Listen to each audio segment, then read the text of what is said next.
오늘 우리가 함께 보실 말씀 마태복음 22장 23절에서부터 33절까지 제가 한 절 여러분이 한 절 그렇게 교독해 볼까요? 먼저 제가 읽겠습니다.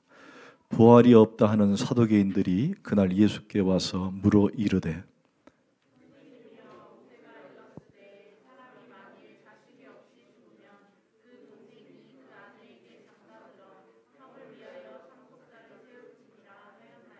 우리 중에 칠형제가 있었는데 마지가 장가들었다가 죽어 상속자가 없으므로 그 아내를 그 동생에게 물려주고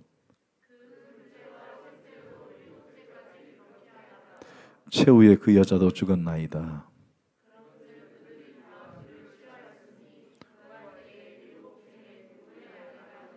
예수께서 대답하여 이르시되 너희가 성경도 하나님의 능력도 알지 못하는 거로 오해하였도다.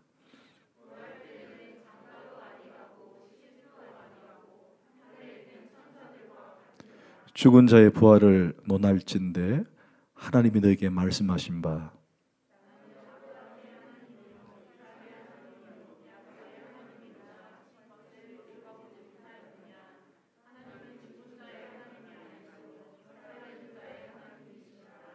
다 같이 무리가 듣고 그의 가르치심에 놀라더라. 아멘. 자리에 앉겠습니다.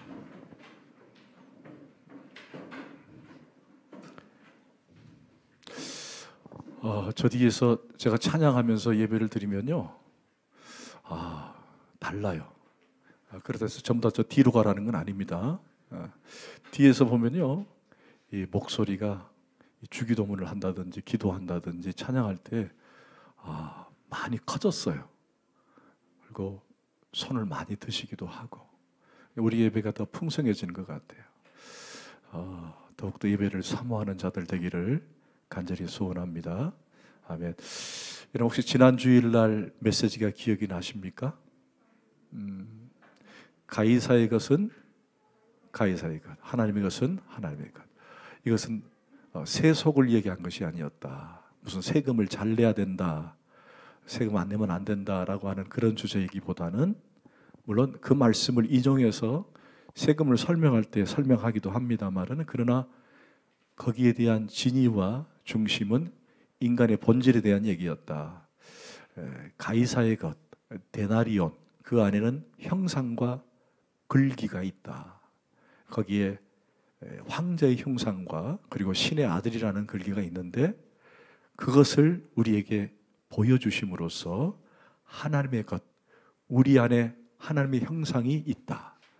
원래 하나님의 형상이 주어졌는데 인간이 죄로 인해서 타락해서 그것이 사라졌지만 그러나 예수 그리스도를 통해서 그 형상이 회복됨으로 그것을 깨닫고 구원받는 자들은 우리 안에 누가 계신다?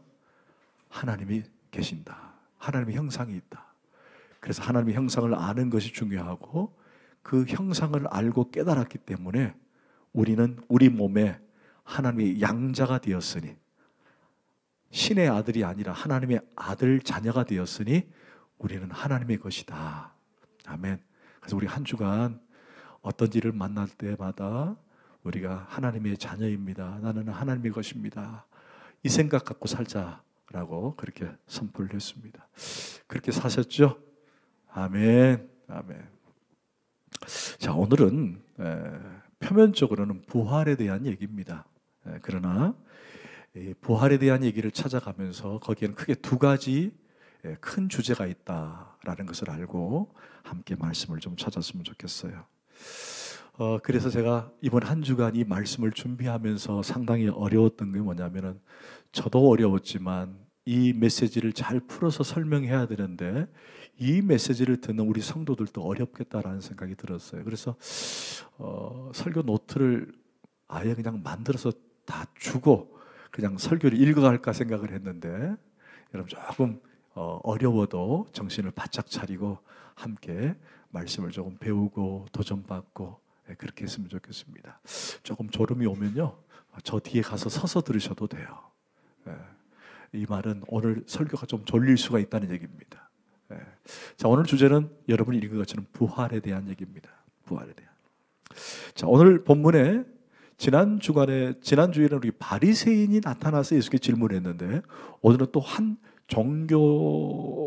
종교인이 나오죠. 그 종교인을 오늘은 사두개 사람이라는 뜻이니까 사두개인입니다. 당시 이스라엘의 대표적인 이 세 종류의 종교인들이 있었는데 우리가 가장 많이 불려지는 바리새파, 바리새인, 그리고 에세네파라는 게 있었습니다. 에세네파. 그리고 오늘 예수님께 질문하는 사두개인입니다. 어떤 분이 목사님 사두개 그러니까 머리가 4개인 사람입니까? 이렇게 농담으로 질문하는 분이 있는데 이 사두개 원래 이들은 제사장 가문 출신입니다. 제사장. 하나님께 성전 안에서 예배를 집도하는 그 제사장 가문의 출신들이에요. 정설에 의하면은 바르게 지금 우리가 이해할 수 있는 정설은 뭐냐? 바로 솔로몬 시대에 사둑이라는 제사장이 나와요. 사둑. 솔로몬 시대에 그 사둑의 후예들이 이 사두개인이었을 것이다라고 하는 것이 정설로 받아들여집니다. 이들은 제사장 가문의 사람들이에요. 그래서 특히 이들은 하나님을 믿고 있지만 특별히 특정 계층을 이루고 있어가지고 이때 유대인들 사이에서는 아주 상류층 사람들이었어요. 상류층 사람들. 여러분 상류층에 사는 사람들이 나름의 뭐가 있냐면 자신의 기득권을 유지하려고 하는 심리가 있어요. 그래서 이들은 나름의 기득권을 잘 유지하기 위해서 당시에 유대를 지배했던 로마에 아부하기도 하고 그래서 친로마 성향을 보냈던 그런 집단이기도 합니다. 그 유대의 특징은 뭐냐면 매우 세속적이에요. 그리고 현실주의적입니다. 우리 다른 말로 말하면 실존주의. 눈에 보이는 것만 믿으려고 합니다.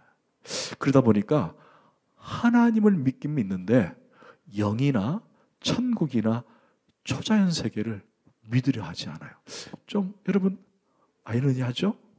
하나님을 믿으면서도 이 영적인 세계를 그렇게 믿질 않아요. 그래서 오늘 그들의 질문이 뭐예요?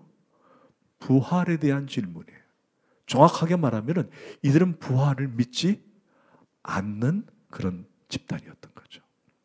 자, 바리새인은 영적인 존재를 믿습니다. 부활을 믿습니다. 여러분, 그들이 희한한 질문을 하나 던집니다. 우리 다시 한번 23절을 한번 볼까요? 시작.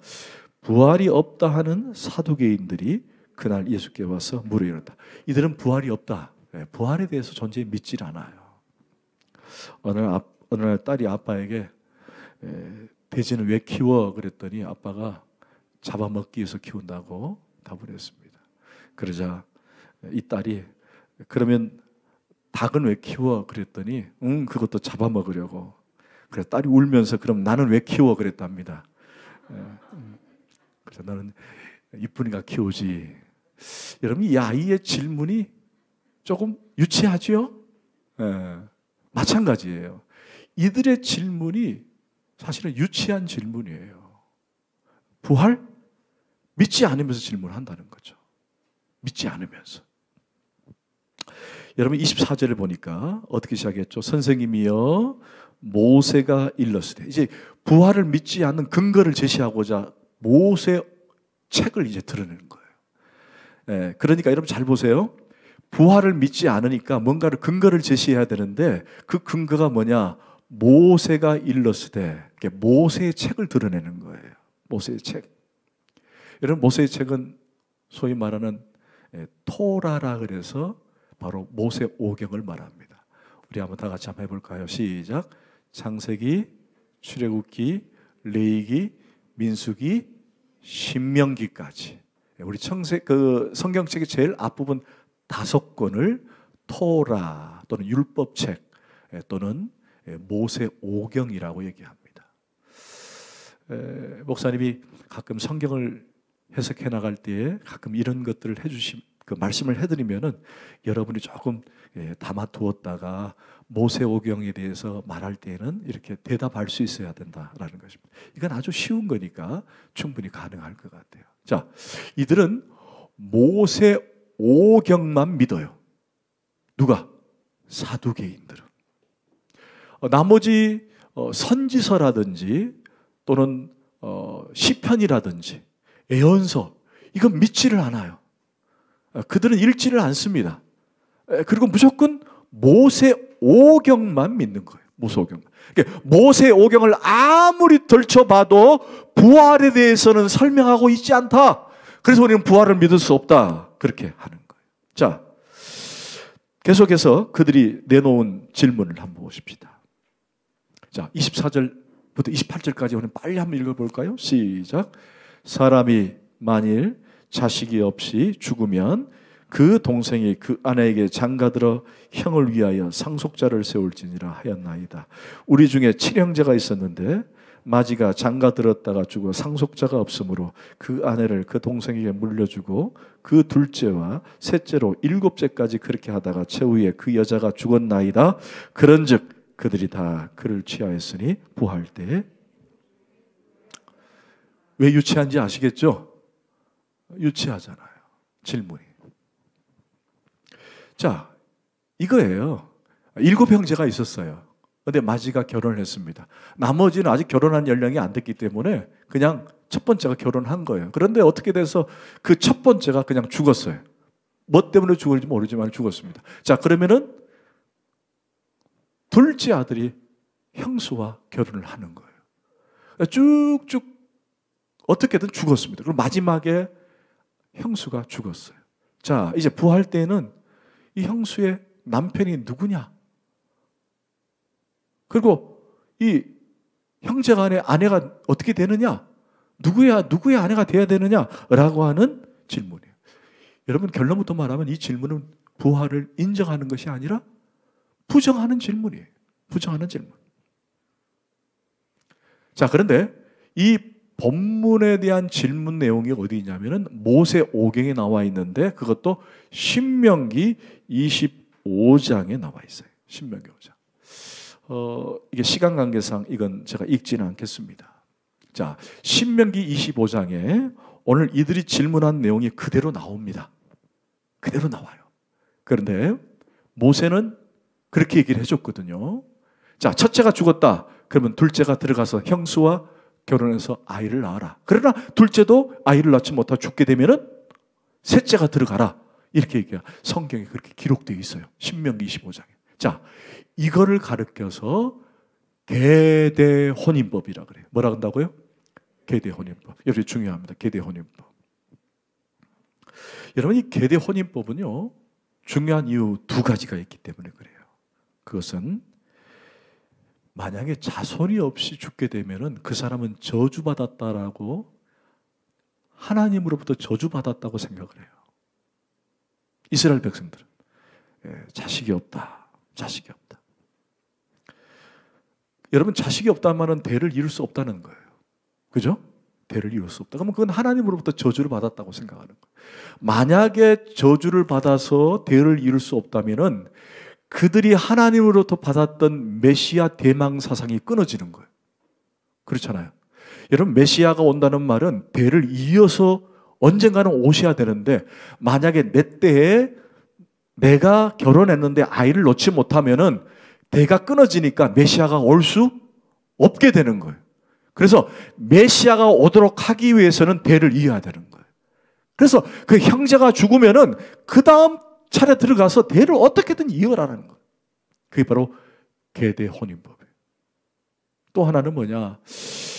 만약에 이 형수가 형님과 결혼을 했는데 형님이 죽었어요. 그러면 자연스럽게 형님의 재산이 형수에게 가는 거예요. 그럼 이 형수가 마음이 변심이 돼가지고 다른 데 장가를 들어요. 그런데 다른 데 장가도 같은 종족끼리 장가를 든 것이 아니라 그때도 마찬가지예요. 이혼하면은 일단은 이렇게 색안경으로 보기 때문에 같은 종족과 이렇게 결혼을 하기가 어려워요. 어려운 시대였거든요. 그게 자연스럽게 어디로 흘러갑니까? 이방 땅으로 흘러가는 거예요. 거기서 창기가 되든지 아니면 다른 남자의 아내가 되는 거예요. 자, 그러면 남편의 재산을 가지고 이방 사람에 가서 시집을 가요. 그럼 누구에게 좋은 일을 해주는 거예요? 이방 사람들에게 좋은 일을 해주는 거예요. 그러면은 결국에는 대를 끊길 뿐만 아니라 이방 사람들이 더 좋게 해주고, 이게 모계사회다 보니까 엄마가 그만큼 중요한데, 만약에 이 여자가 아이를 놓게 되면 이 아이는 혼혈이 되는 거예요. 혼혈. 여러분, 구약에서 유대인들에게 혼혈은요, 개 취급을 받는 사람이에요. 그래서는 안 된다는 거예요.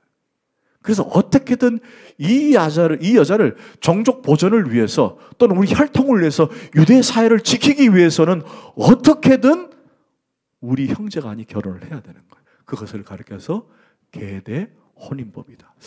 일종의 요즘 말로 말하면 사회보장제도나 마찬가지였어요. 사회보장제도. 그런 식이었습니다. 자, 이에 대해서 예수님이 어떤 대답을 하는가? 29절을 보십시다.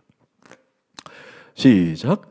예수께서 대답하여 이르시되 너희가 성경도 하나님의 능력도 알지 못하는 거로 오해하는 것. 여러분, 여기까지 어렵지는 않으셨죠?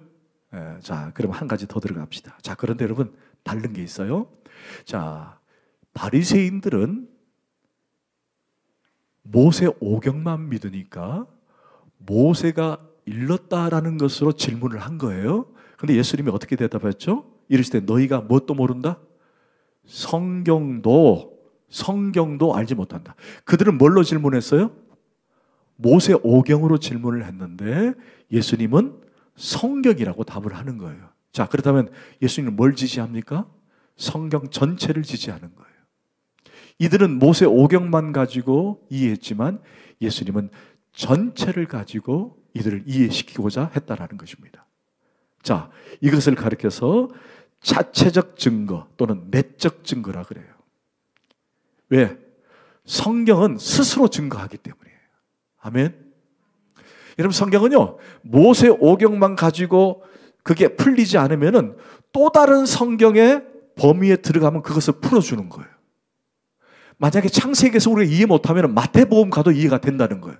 이것을 자체적 증거, 내적 증거라고 얘기를 해요. 이해가 되십니까? 어려워요? 어렵지 않죠? 그래서 우리가 요한계시록만 파고들면은 시야가 좁아져요. 그래서 어떻게 해야 됩니까? 창세기도 보고 시편도 보고 마태복음도 다 봐야 되는 거예요. 그러면 그 어려웠던 성경이 풀어지는 거예요. 이걸 자체적 증거라고 얘기하는 거예요.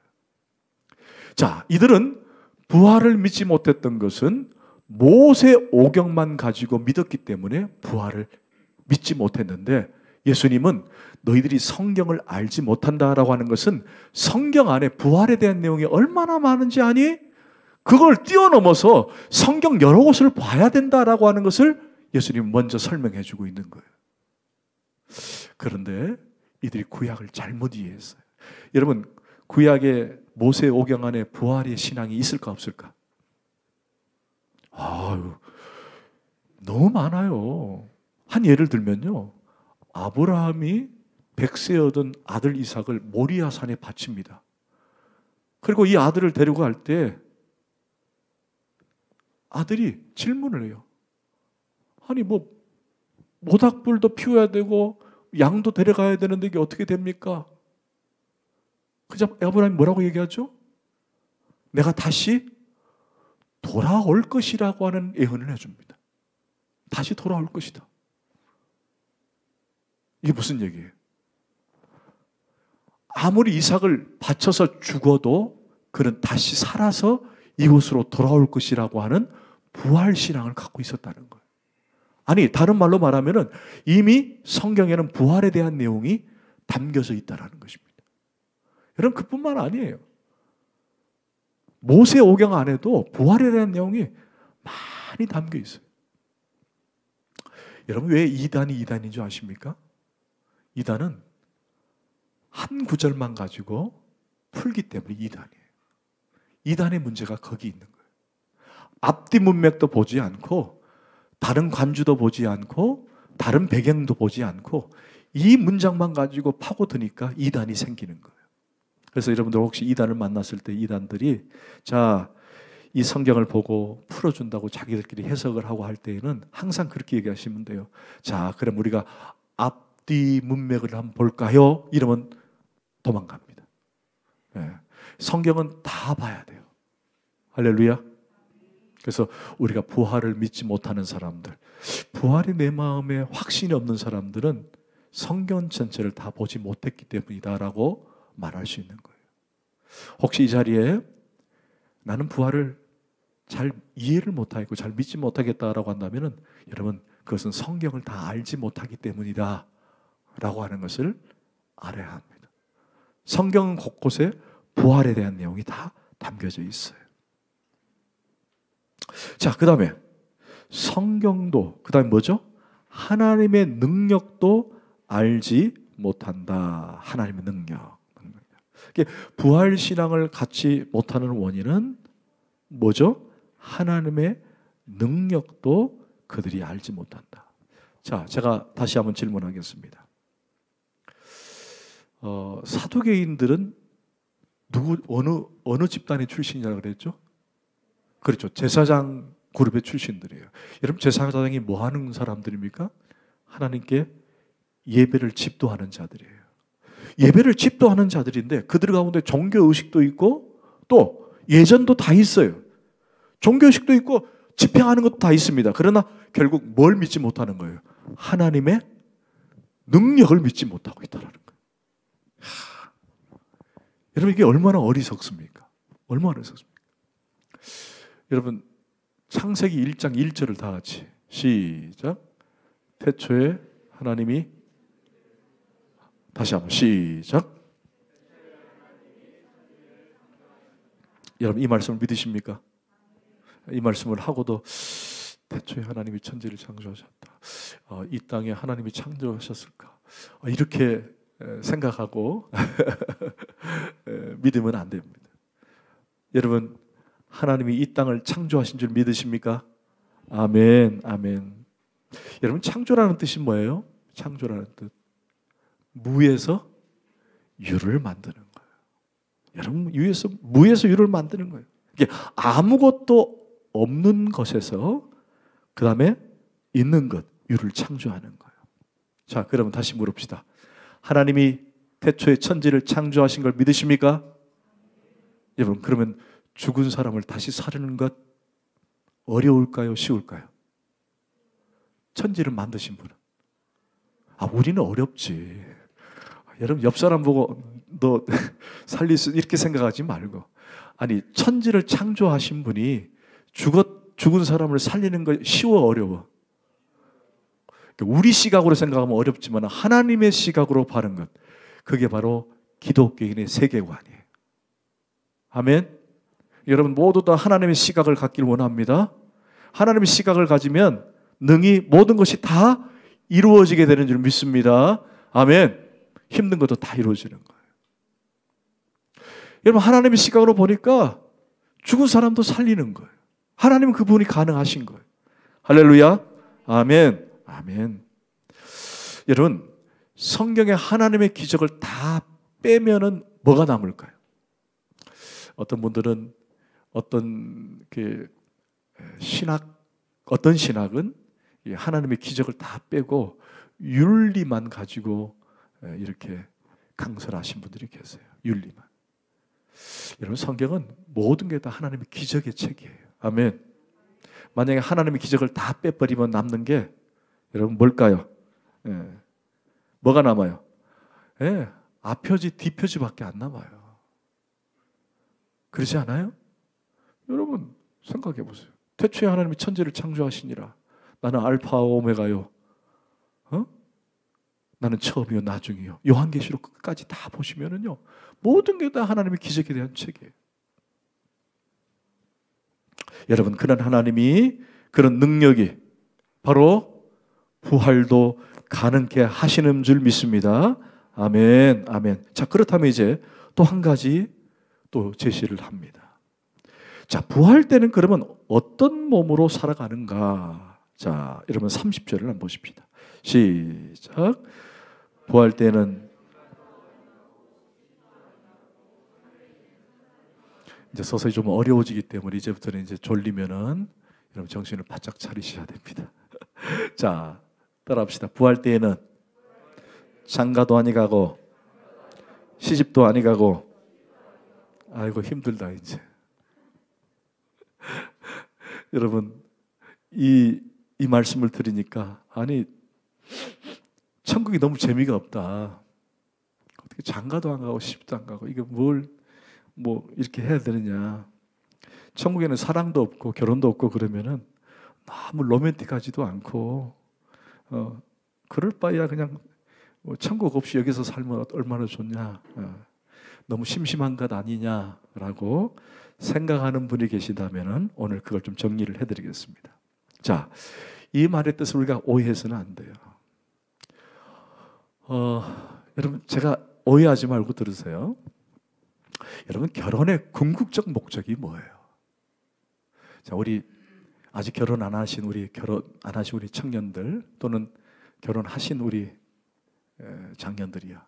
여러분 결혼의 궁극적인 목적이 뭐예요?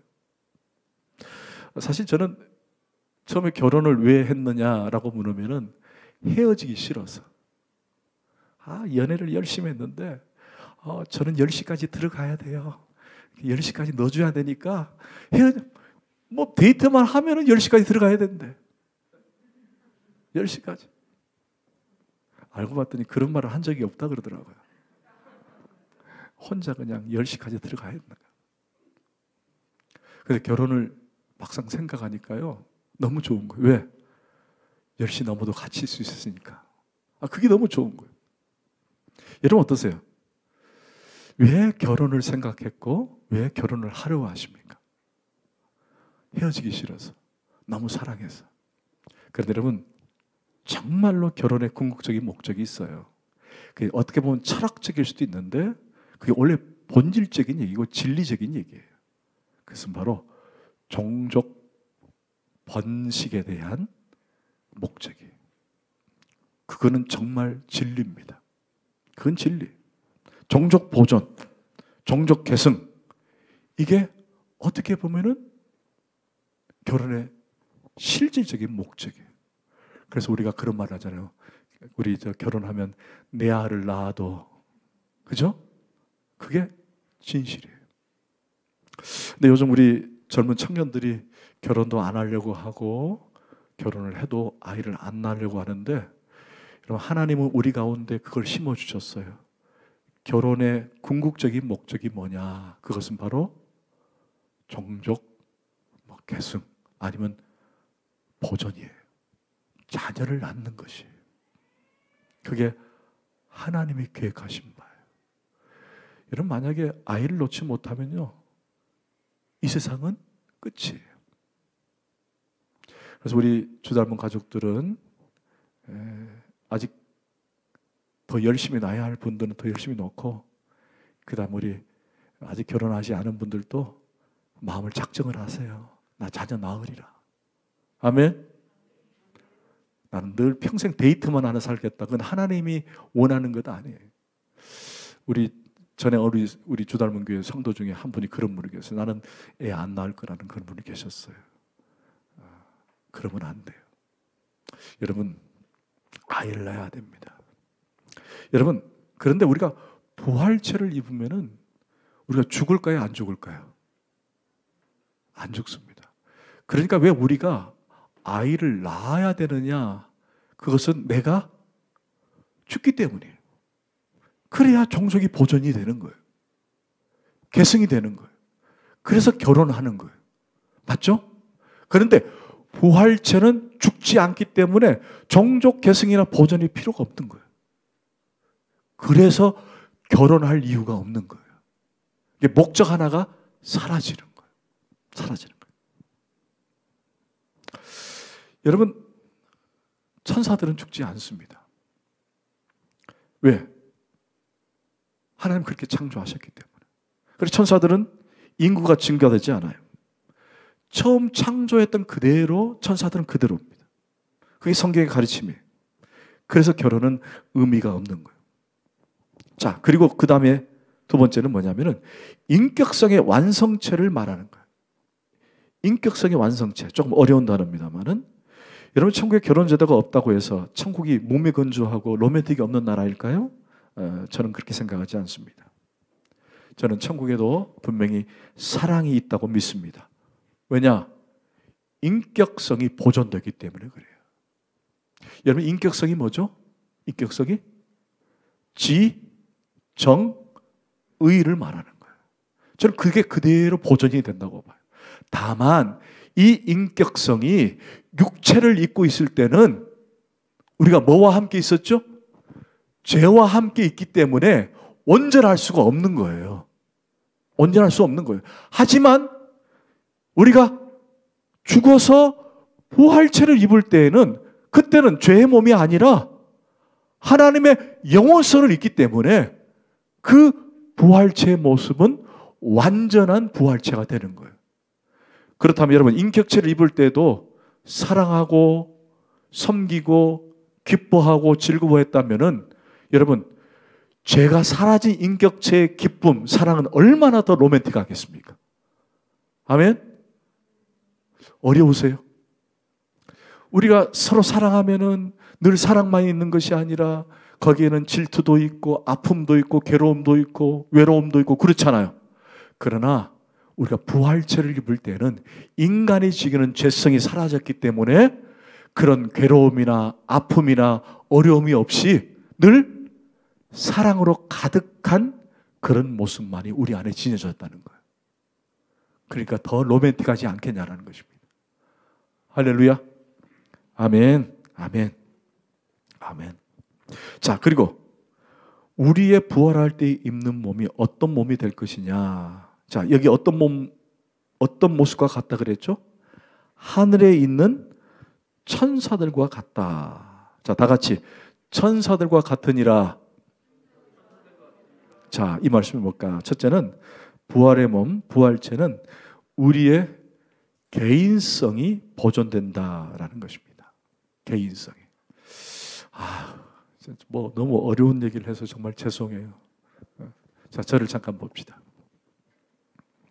오늘 본문에 천사들과 같을 것이다 라고 하는 말은 죽으면 천사가 된다는 것입니까? 아니면은 천사는 따르고 나는 천사와 같은 비슷한 부활체가 될 것이다. 전자, 후자. 그렇죠. 우리가 오해를 하는 것 중에 하나가 뭐냐면은 사람이 죽으면은 천사가 되는 것이다. 이건 아니라는 거예요. 성경은 그걸 말한 적이 없어요. 지금은 아닌데 옛날 예수 믿기 전에 사람이 죽으면 뭐가 된다 그러죠?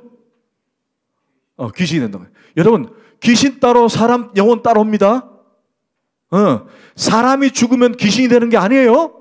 그래서 우리 아버지가 죽으면 귀신이 돼가지고 우리 집 앞에 올 것이다. 이건 아닙니다. 네, 자, 따라합시다. 천사 따로, 사람 따로. 그러니까 여기 지금 정확하게 보세요. 천사와 같으니라는 말은 천사가 된다는 말이 아닙니다. 이렇게 기억하셔야 돼요. 할렐루야. 그리고 여러분 우리 속에 사람이 죽으면 귀신이 된다? 아닙니다. 귀신 따라요. 귀신 따라요. 인간은 인간이고 천사는 천사예요. 천사들과 같으니라는 것은 천사들과 비슷하게 된다는 것이지 천사가 된다는 말은 아니라는 거예요. 천사는 천사의 특징을 갖고 인간은 인간의 특징을 갖고 있는다라고 하는 것입니다.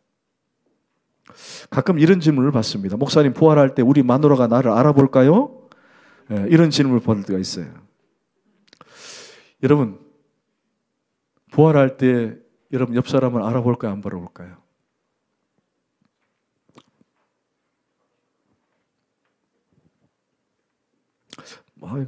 이건 이제 여기서 이 땅에 살 때 너무 지긋지긋하게 살았는데 뭘 천국 가가지고 부활했는데 또 그 사람 알아봐요. 그냥 모른 척하고 지나갔으면 좋겠는데 저 사람도 나를 모른 척하고 지나가면 어떨까요? 혹시 이렇게 생각하시는 분 계십니까? 그런데 여러분 안타깝게도 알아본다는 거예요. 큰일 났어요 이제. 여러분 이게 어떻게 그 내적 증거를 봐야 돼요. 어디서 그렇게 증거를 해주십니까? 여러분 너무 쉽게 증거가 돼요. 성경에 나와요.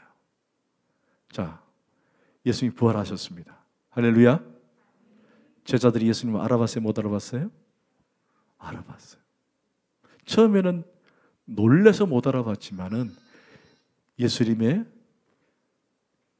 그 상태, 상황을 알아보고는 그들은 예수님을 알아봤어요.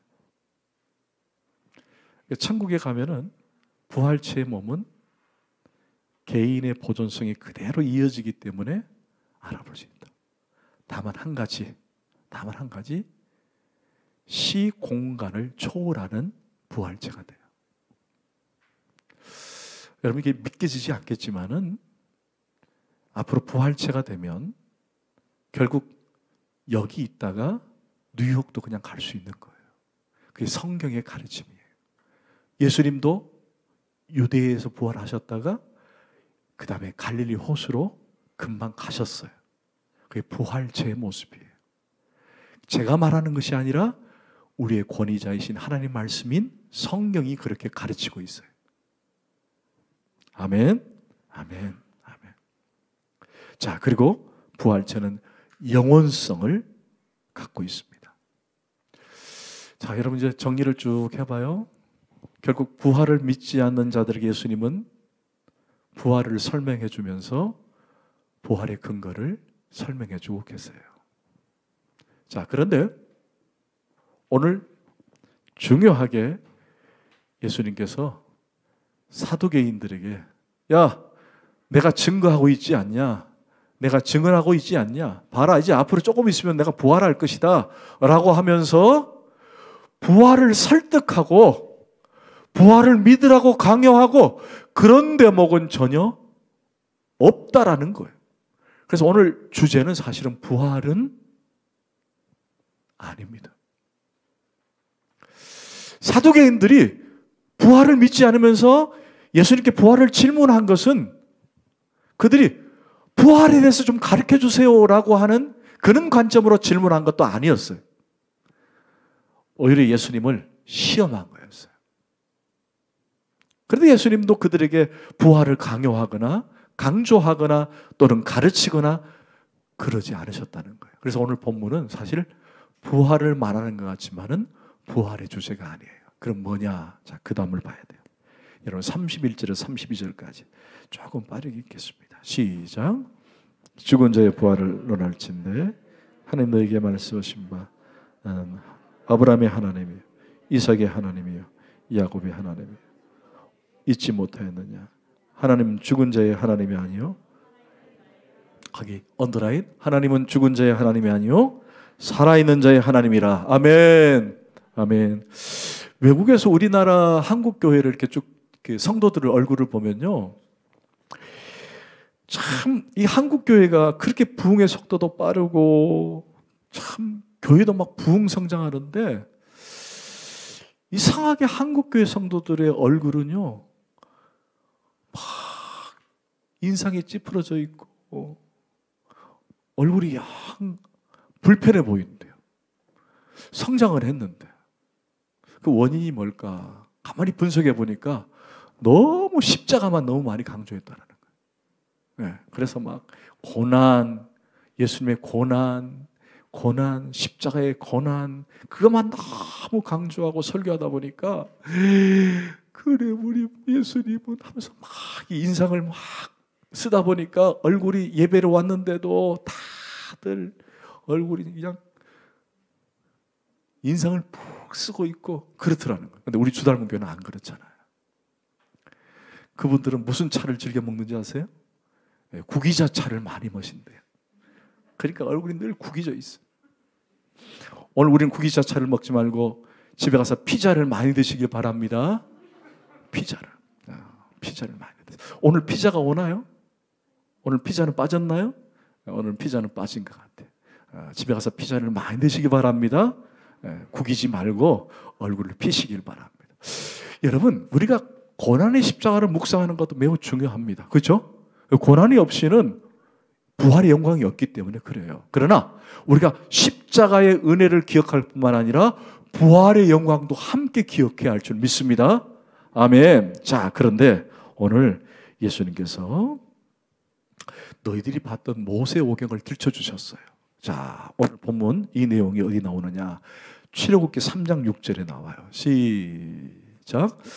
또 이르시되 나는 네 조상의 하나님이니 아브라함의 하나님, 이삭의 하나님, 야곱의 하나님이라. 모세가 하나님 배웠기를 두려하여. 여러분, 여기서 하나님께서 모세에게 나는 아브라함의 하나님, 이삭의 하나님, 야곱의 하나님이다 라는 말은 이미 죽어서 뭉그러지고 썩어져서 사라져버리는 그런 종류의 사람을 들춰낸 게 아니에요. 기억하십시오. 오늘 예수님의 본문을 다시 봐요. 죽은 자의 부활을 논할진대 하나님이 너에게 말씀하신 바, 이 말은 방금 말씀하신 출애굽기 3장 6절을 말하는 거예요. 3장 6절을. 자, 나는 아브라함의 하나님이요. 그렇게 써있죠. 그죠? 출애굽기에. 이삭의 하나님이요 야곱의 하나님이라고 하신 것을 잊지 못하느냐? 출애굽기에 저렇게 말하지 않느냐? 그 내용이 뭐냐? 그 내용은 이거다.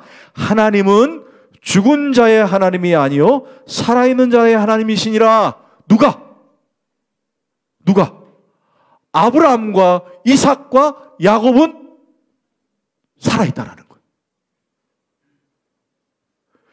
그래서 아브라함이든 이삭이든 야곱은 너희들이 지금까지 죽은 시체로 뭉그러져서 사라져버린 그런 형태의 것이 아니라 그들은 살아있다라는 거예요. 어디요? 여러분, 정확하게 예수님이 말씀하신 이 부활의 의미, 오늘 설명하고 싶은 것은 아브라함도 이삭도 야곱도 우리는 언젠가는 부활해서 시간적인 어떤 제한적인 부활의 의미를 생각하는 것이 아니라 이미 예수님은 우리 가운데 부활의 의미를 뭐라고 설명하느냐? 그들은 이미 부활체로 존재하고 있다라는 현실의 세계를 얘기하고 있는 거예요. 그래서 그들은 죽은 것이 아니라 앞으로 먼 미래에 부활되어서 그때 살 것이라는 것이 아니라 이미 그들은 부활체로 살아 있다. 그러나 언젠가는 우리가 눈으로 보는 완전한 부활체로 드러날 것이다. 언젠가는 이것이 아니라 지금 그들은 살아서 부활체의 모습을 띠고 있다. 그걸 설명하고 싶은 거예요.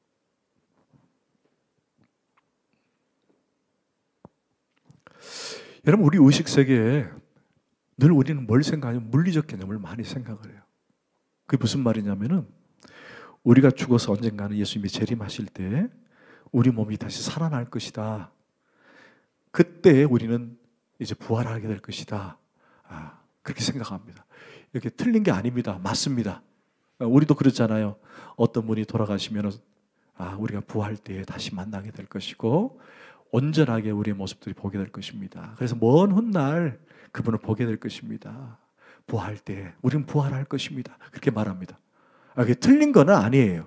그러나 예수님이 여기에 말하는 것은 하나님을 가리켜 산자의 하나님이라는 것은 아브라함도 이삭도 야곱도 부활이라고 하는 약속된 시간 속에 들어와 있으니까 그들은 죽을 것이 아니라 살아있다라는 거예요. 할렐루야. 그래서 하나님 자신이 바로 이런 산자의 하나님이라는 거예요. 할렐루야. 개념이 다르잖아요. 만약에 먼 훗날 그것으로 끝나버리면은 이미 그들은 무덤 속에 있으니까 하나님은 자신을 가리켜서 죽은 자의 하나님이라고 하는 게 맞잖아요. 그렇잖아요. 아브라함도 죽었고 이삭도 죽고 야곱도 죽었으니까 나는 죽은 자의 하나님이다.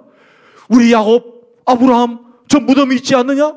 저 죽었잖아. 그 죽은 자의 조상 아브라함, 나는 그들의 하나님이다 라고 말해야 되는데 예수님께서 오늘 말씀하신 산자의 하나님이라는 것은 그들도 부활체가 언젠가는 드러나겠지만 여전히 그는 부활체로 살아있다.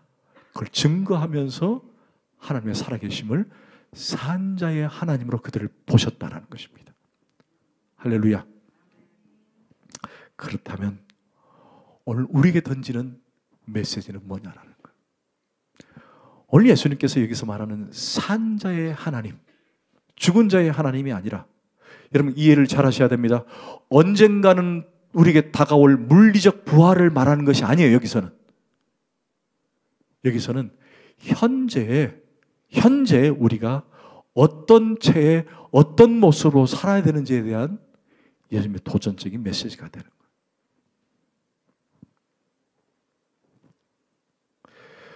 부활의 능력을 산자의 하나님 앞에서 올 부활만을 이야기하는 것이 아니라 우리의 삶 속에서 늘 살아계신 하나님의 역사를 경험하고 부활의 신앙으로 살아야 된다라고 하는 것이 오늘 본문의 결론이요, 도전이 되는 거예요. 자, 물읍시다. 여러분, 죽으면 부활하죠? 아멘? 그건 물리적인, 시간적인 개념이 언젠가는. 그러나 지금 여러분은 부활할 것이지만은, 그러나 지금 여러분은 어디 안에 살죠? 부활 안에 속해 있는 거예요. 그 끝에 가서 부활이 아니라 내가 이미 그 믿음으로 부활을 확신한 그 믿음 안에 있다면 여러분은 이미 부활을 지닌 거예요. 할렐루야. 그래서 그 하나님은 우리를 볼 때 우리의 산 하나님이 되시는 거예요. 여러분 이해가 되십니까? 자, 그걸 좀 더 설명하겠습니다. 자, 빌립보서 3장 8절에 10절까지 말씀. 시작. 또한 모든 것을 해로 여김은 내 주 그리스도 예수를 아는 지식이 가장 고상하기 때문이라.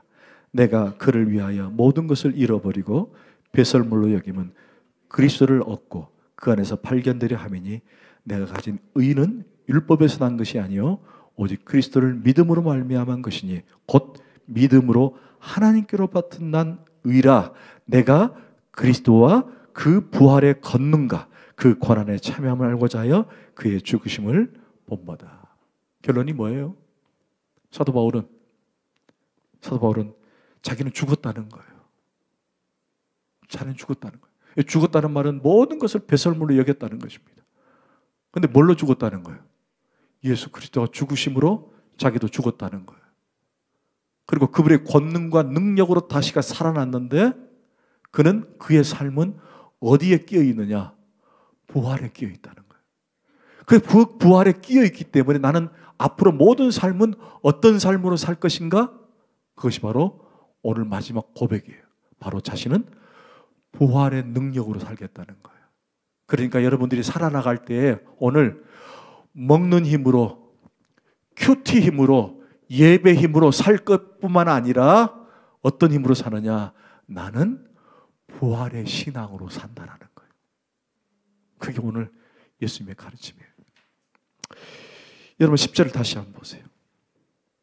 내가 그리스도와 그 부활의 권능과 그 고난의 참함을 알고자 하여 그의 죽으심을 본받아.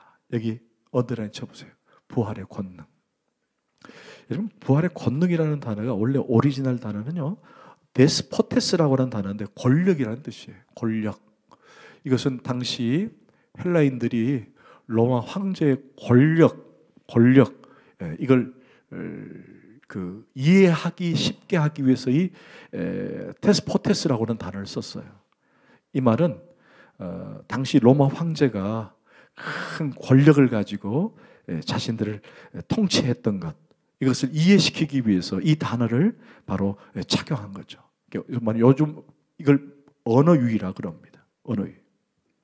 그러니까 나는 부활의 권능으로 사는 것이 아니라 부활의 권력으로 산다.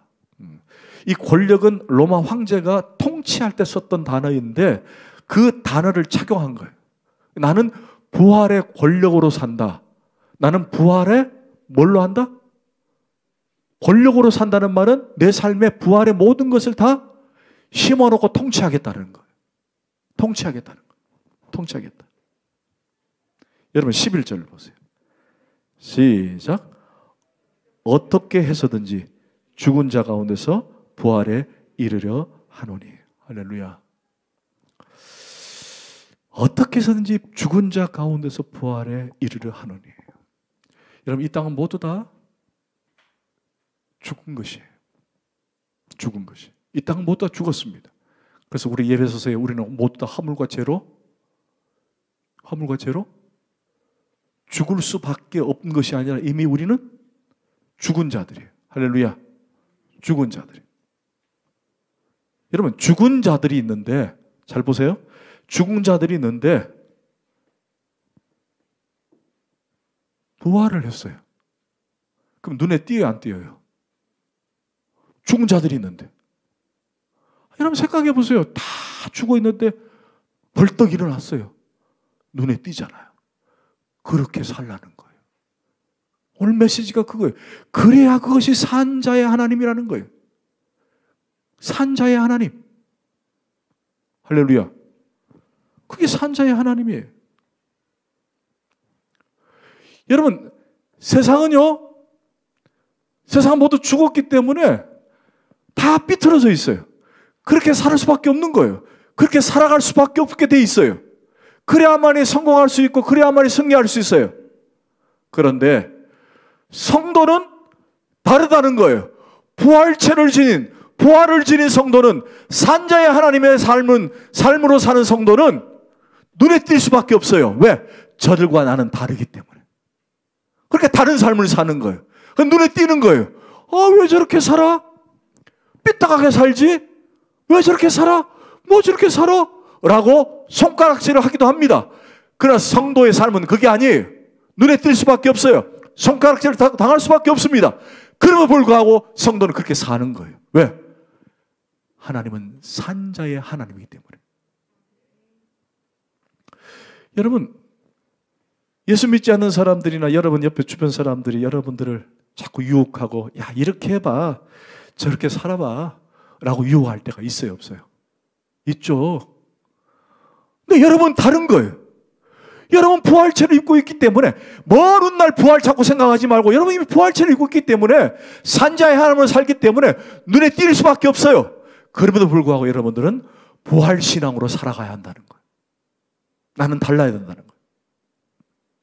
제가 이번 주에 어느 집사님 만났어요. 그 집사님이 고민을 하는 거예요. 목사님, 제가 정직하게 살려니까 너무 힘들어요. 너무 힘들다는 거예요. 아니, 다른 사람들은 이 물건을 하나 파는데 어떻게든 막 마진 올려가지고, 제가 여러분 요즘 뭐 좀 구입을 하려면요, 50% 세일, 30% 세일, 10% 세일, 제가 믿을 수가 없어요. 못 믿겠는 거예요. 여러분 그거 믿으십니까 혹시? 맞아요. 우리 권사님 못 믿어요. 그냥 원가 받으면 좋겠어요, 솔직히. 이게 만약에 10,000원이다, 그럼 10,000원 받았으면 좋겠어요. 11,000원 해놓고 50% 세일이래. 그리고 20,000원 가로 옆으로 빗금을 해놨더라고요. 제가 이번에 우리 교회 식판이 하나 필요해가지고 식판을 사러 갔었거든요.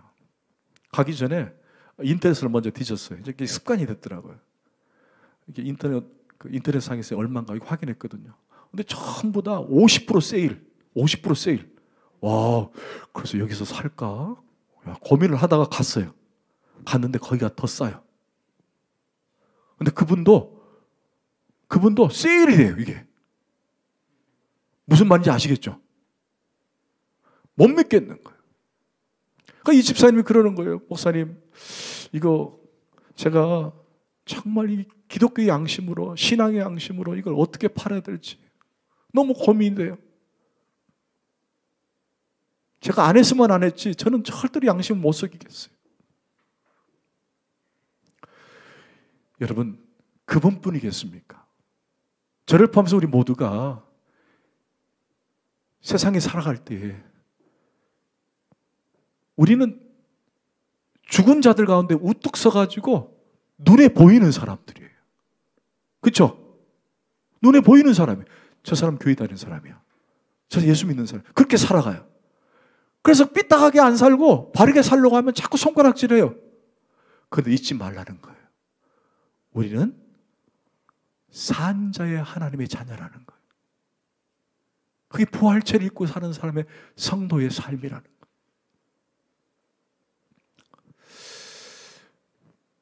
제가 어느 성도님이 이번에 사랑의 빵을 이렇게 이제 준비를 하다가 제가 대화를 하다가, 목사님 제가 이번에 그 어느 단체에 조그만하게 후원을 하게 했습니다. 후원을 하게 했다는 거예요.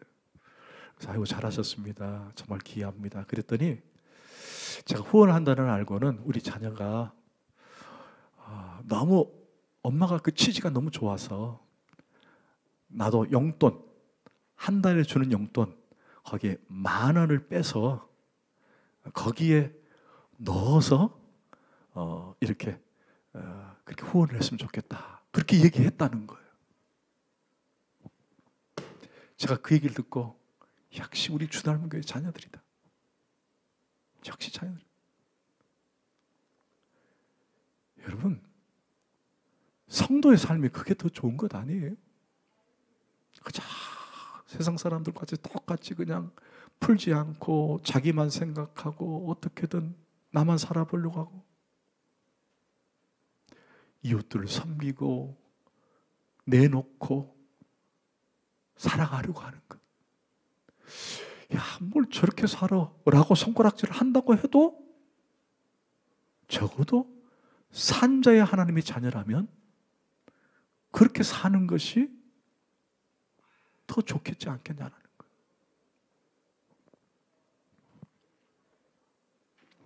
저는 우리 주닮은 식구들이 오늘 본문을 통해서 좀 도전을 받았으면 좋겠어요. 우리 부활을 믿습니다. 부활을 믿습니다.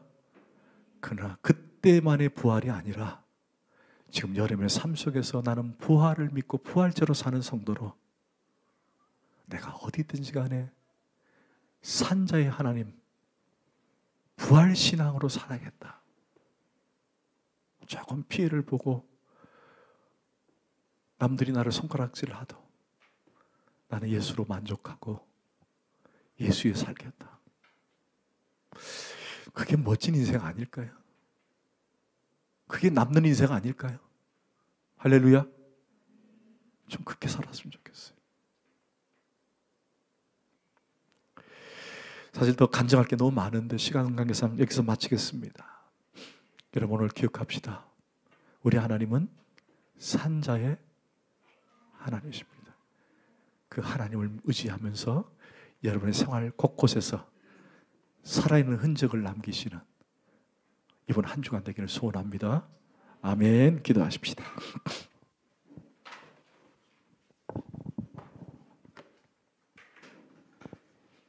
하나님 감사합니다.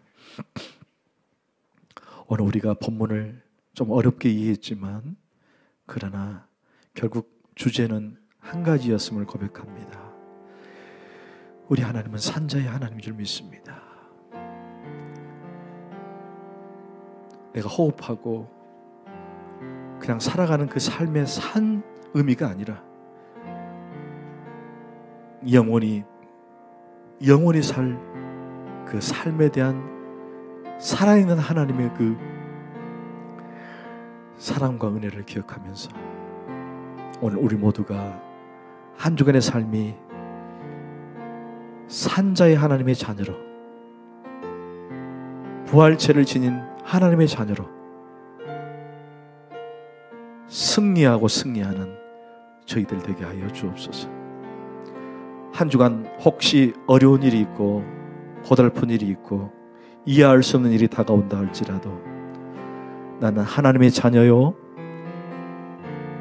부활의 신앙으로 살겠습니다. 그리 작정하고 다짐하는 우리 모두가 되도록 성령 하나님 이끌어 주옵소서. 감사하고 예수 그리스도 이름으로 간절히 기도합나이다.